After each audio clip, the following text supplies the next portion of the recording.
Okay, this is my recorded presentation.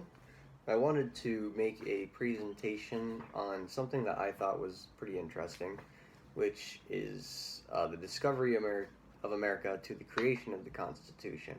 Now, why I think this is interesting is because if you ask most Americans what they think the story of the discovery of America to the creation of the Constitution is, what they would say is that, well, Christopher Columbus, Boston Tea Party, and then the war with the British. And that's true, but there's a little bit more to the story than that. And that's what I divulged in here. And I'd like to share with you in the audience a little bit about what happened and some of the cool facts that I found along the way. Okay, so let's get right into it. So here we see the title, From Discovery to Constitution. I'm just going to go ahead to the next slide. Discovery of the New World. So to give you a setting here, this is 1450s Spain, and the printing press was just made, and Spain was united as a nation under the marriage of Isabella and Ferdinand. And this is going to put Spain in a good position here, basically establishing them as a power to reckon with, along with the other powers at the time, like Portugal and Britain, as well as France. So also other things that are happening at the time, 1492, the Reconquista is happening, which is a conquest for Muslim territory, as well as Spain trying to gain an edge on Portugal at the time. So again, this is the 1500s, and things are happening. We're almost at the Age of Enlightenment, and things are growing. Business is happening. And along comes this guy named Christopher Columbus. Now, he wants to establish a trade route with Asia, and he thinks the Earth is smaller in circumference than what is predicted, which was, the predicted value was correct, but he thinks it's wrong, and he's going to go around saying that I can make it to Asia or India to establish a trade route, fuel me in my expedition. So that's why this guy's going around. And if Spain wasn't in such a good place at the time they were, then perhaps an expedition could have never been funded. But basically, a lot of people are going to turn him down, and Spain's going to say, yeah, we want to do this. We will fuel your expedition. And they're going to give him 3 ships and 87 men. And he's going to leave on August of 1492 and arrive in October in the Bahamas. Now, he meets the islanders there, and they're fishermen, and Christopher Columbus describes them as generous, and they worship ancestor spirits called zemis. Some words that the Spanish adopted from them were barbacoa, which is barbecue, hurricane, which is hurricane, and tobacco, as well as the island name Haiti, which is now Haiti. So it's a success. Columbus has found land, and it's fertile, and he basically is going to go back to Spain and write a letter to Isabel and Ferdinand describing the situation, in which he notes that the native population, while there is not a threat, even if they were to pose an issue, they could easily crush them with their advanced technology. That is, Spain could crush the natives with their advanced technology. So basically that's what that letter is going to discuss. And we're going to move to the next slide here. So Spain's conquest in America. So Spain sees an opportunity of wealth, and they're going to decide to send some more conquistadors over, and they're also going to send a few other things to make a profit. But before they do this, they're going to sign the Treaty of Tordesillas with their neighbor Portugal, which basically says that Spain gets the new Americas, while Portugal gets the rest of the world, like Africa. And funny enough, this vertical line that was drawn to the right of it was Portugal's side, and if you look here on the picture, to the right of it is also Brazil. And that is exactly why people from Brazil speak Portuguese, is because it landed on Portugal's side of the world. Okay. So, in 1493, right after they signed this treaty, they're going to send over 1,200 more men on 17 ships, as well as livestock, horse, cattle, and pig, and sugarcane. So, it's obvious. They're going to colonize this place. They're going to use it to get an edge on the rest of the empires in the world. So they're going to continue their conquest in the Americas, and they're not going to find too much of an issue sorting with the natives, and there's going to be a few epic fights with these conquistadors. And basically, the natives are going to be forced to mine and taxed. And actually, I read if they do not pay the tax, then some people would chop their hands off. So that's pretty brutal. And this plan to make them slaves doesn't pan out, because in about 100 years after the landing, 90% of these natives will die from disease.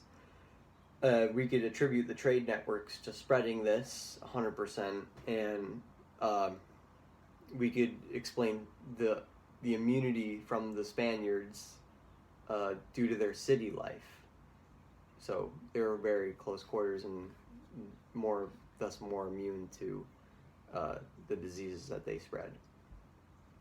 So when these people die, they're going to be in need of labor, and they're going to replace these slaves in the Bahamas with slaves from Africa.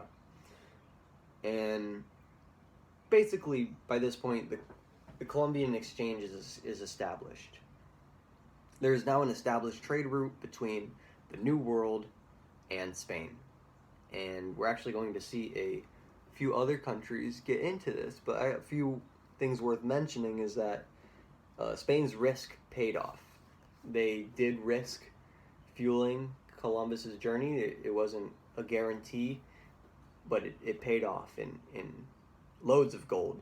In fact, it paid it so well that one of the first ever cases of inflation was noticed, where Spain received so much gold from the Americas that the gold they had back home was worth less, not worthless, but worth less, because now that there's more gold, their gold is less of a fraction of the gold available, thus worth less. So that's going to cause a little bit of inflation there, but no big deal, right? So we're going to move to the next slide here, which is the French and Dutch explore America. So by 1524, the French and Dutch are going to want to get in on this game, because Spain is doing fairly well for themselves. But their goals were a little different here, less about territorial conquest and more about the gaining of essential pelts, like beaver pelt, which was made to make fancy hats. And they would actually hunt the beaver to extinction in Europe, almost to extinction in Europe, which would give reason to go to America to get more beavers for their fancy hats. So yeah, we're going to see them do that, and they're actually New Amsterdam, which is made from the Dutch. They're going to land in basically what is Manhattan today. So, interesting stuff there. So we're going to move to the next slide, which is England's exploration. Now, I wanted to talk about England waiting to get into the colonization game. So they're going to wait about 100 years after the discovery of this new world to actually get in on it, and that's for a few reasons.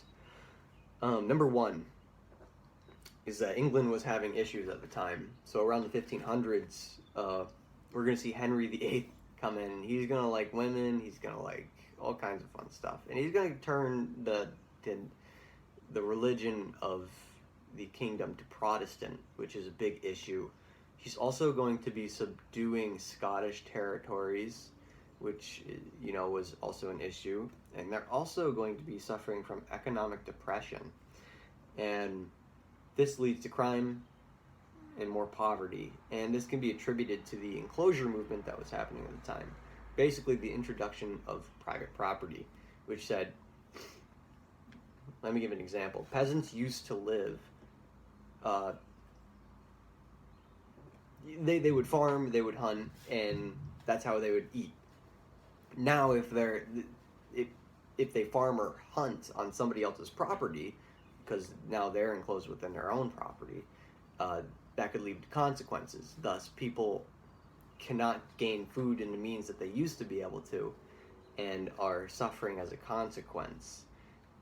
And instead of thinking about this, like the average person would, the aristocracy is going to say that this is probably due to overpopulation, which is not true, because more people live in London today than the entirety of people who lived in the United Kingdom back in the 1500s.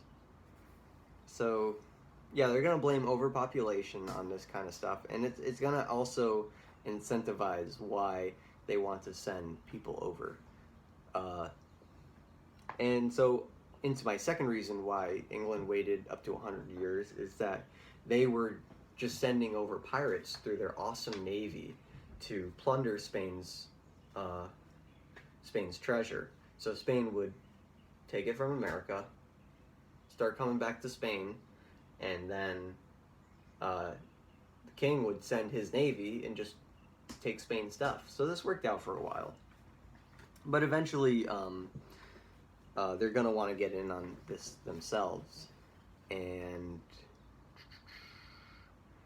yeah, Queen Elizabeth I, I believe, is going to send over the first ship. So let's move on to the next slide here. This is England's American colonies. So in 1580, there's going to be a place called Roanoke Island where they're going to try to establish themselves. And this doesn't work. They come back and nobody's there. So they're going to try again. And in 1607, by the time James I is king, he's going to ask a stock company, which is a new concept at the time, to fund his expedition. So basically, the reason these stock companies are helping this whole process is that the idea that many people could get in and alleviate the risk of maybe a risky idea that could still be profitable. So this is going to give opportunities to things that might have been proved risky at the time, because it alleviates risk. So King James is going to use one of these stock companies, and he's going to send some people over to Chesapeake Bay in Virginia, which is Jamestown. Now, it's like, so we visited White Spain's there, we've seen the French and Dutch, and now the English are getting there, and basically they find that the conditions in Virginia are just terrible. It's marshy, there's bugs that carry disease, it's hot, soil isn't good for growing food, and a lot of the people that went on this journey are actually going to be in such a rush to get rich quick that they're just going to forget to like keep food for the winter, and they're going to basically end up resorting to stealing it from neighboring tribes and all that kind of stuff. So already off to a bad start. And also to mention, a majority of the workers that were sent over were not slaves. The reason this was because slaves were expensive, and many people were dying here in this swampy, marshy place. So it was cheaper to say use white pilgrims to basically they would say, here's the deal. We'll give you passage to the New World, but you have to work for us for about 3 to 7 years. And these indentured servants would be like, okay, sure. And it would prove to be a profitable endeavor for the royals because seeing as slaves were expensive when they died, the indentured servants would actually save them money when they died. So basically they don't have to provide them any property afterwards. So this was a great idea for a while until 1676, which was Bacon's Rebellion. And the royal colony of Jamestown in Virginia, basically Nathaniel Bacon gains a militia of a bunch of indentured servants that no longer have work or hate their job, and other unruly young men, as well as some young tribesmen, to cause a ruckus. And they're basically going to tell everybody how angry they are by raiding neighboring colonies and burning down Jamestown. So, also worth mentioning is 4 years after that, all the way in New Mexico, with the Spanish and natives, Pope's revolt was now happening, where a bunch of natives basically were sick of having to adopt this new religion and be a slave, and they rise up and they actually expel Spain for the most part. And it's going to take Spain about 50 years to recapture this part in New Mexico. And they're actually going to take a lot more accommodating approach to the native population next time, with good reason. So basically, indentured servitude leads to rebellion. The royals were figuring this out, and they're like, okay, we have to turn to laborers that have no freedom. So even though it costs them more, they would end up turning to African slaves. So this is going to further increase racism in slavery. And in 1661, the Barbados Slave Act. Dude, I can't. Oh my gosh. So basically, sorry about that. This is going to, let me start from. So basically, this is going to Barbados. Basically, we're seeing slavery being put into law, which was new because they're starting to do this exclusively with one race. So yeah, that was pretty messed up. And also, I want to touch on what the American population was like in America at the time. So a lot of people that lived there were either black and living in the Caribbean, and black slave living in like Virginia, or white indentured servant, and very small amount of white rich people. Also, it's worth mentioning a lot of the natives died, so they're not really going to be part of the population as much. So they're still going to be there, but not as much as perhaps without the disease.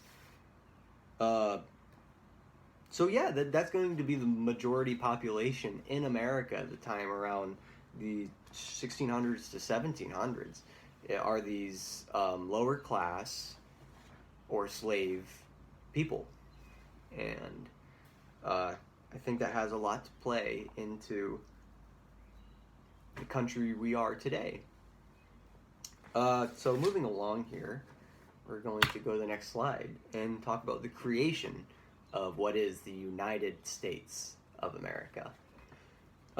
So basically we're going to see these countries, Spain, France, and England, all fight over these bits of land here in America because it's obviously very profitable.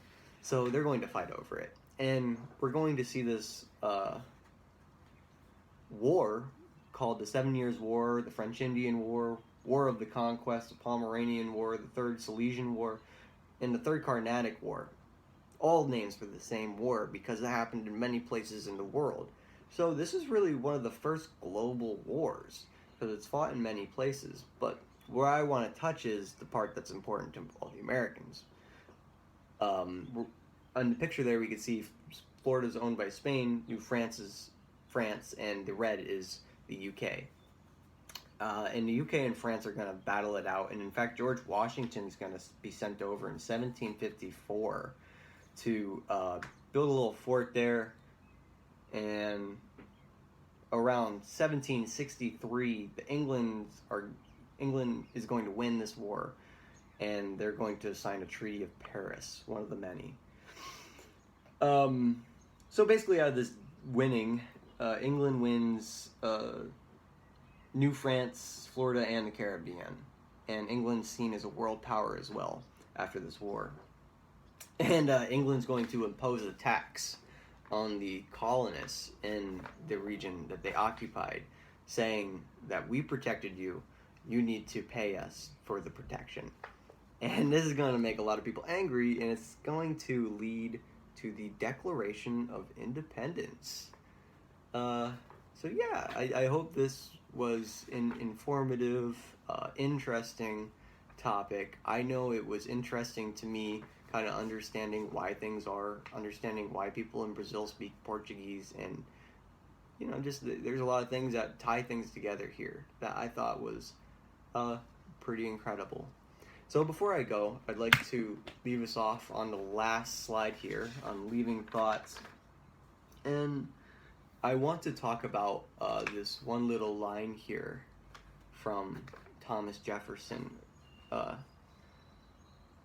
that whenever any form of government becomes destructive of these ends, it is the right of the people to alter or abolish it, and to institute new government, laying its foundations on such principles and organizing its power in such form as to them shall seem most likely to affect their safety and happiness. And a lot of people would say the all men are created equal part, but he really wasn't talking about all people now, was he? And what I think super important is this last passage, because it basically says, let the people themselves decide what they think is correct for the nation that they live in given the times. And it's an idea of self-reflection.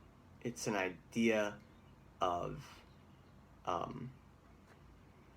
it's a new idea that we're currently seeing today, because 1776 wasn't that long ago, and now there was the 1500s. So thank you on joining me in this presentation. I hope you liked it. Take care.